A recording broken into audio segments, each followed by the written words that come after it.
America అధ్యక్షుడు Donald Trump విధిస్తున్న సుంకాలకు ప్రపంచమంతా హడలెత్తిపోతుంది.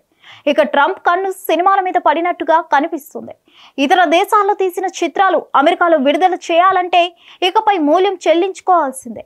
విదేశీ సినిమాలపై 100% పన్ను కట్టాల్సిందే అని ట్రంప్ నిర్ణయం తీసుకునే ఆలోచనలో ఉన్నారు. దీంతో మన తెలుగు సినిమాలు అక్కడ రిలీజ్ చేస్తే ఇక నష్టాలే తప్ప లాభాలు అనేవి ఉండవేమో అన్నట్లుగా కనిపిస్తుంది. ట్రంప్ నిర్ణయం మీద సురేష్ బాబు స్పందించాడు.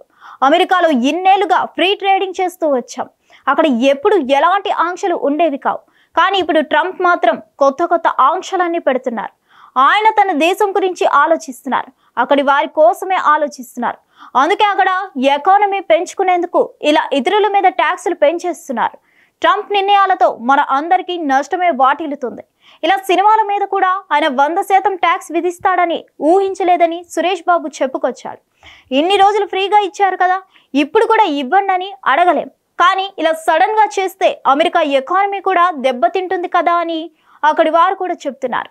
అసలు ఈ నిర్ణయాల్ని ట్రంప్ ఎప్పుడు అమల్లోకి తీసుకువస్తాడో చూడాలన్నట్టుగా సురేష్ బాబు చెప్పుకొచ్చాడు.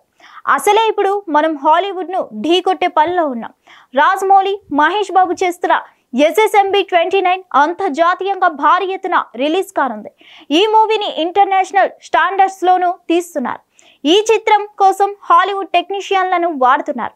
మరి ఈ చిత్రానికి కూడా 100% ట్యాక్స్ విధిస్తే పరిస్థితి ఎలా ఉంటుందో, ఈ సినిమాకు అమెరికాలో ఆర్థికంగా ఎలా కలిసి వస్తుందో చూడాలి. మన చిత్రాలకు అమెరికాలో మంచి కలెక్షన్స్ వస్తుంటాయి. మిలియన్ల డాలర్ల క్లబ్లో మన హీరోలు అదరగొట్టేస్తుంటారు. మరి ఈ నిర్ణయంతో ఎలాంటి పరిస్థితులు ఎదురవుతాయో చూడాలి. మరిన్ని అప్డేట్స్ కోసం stay tuned to hit TV.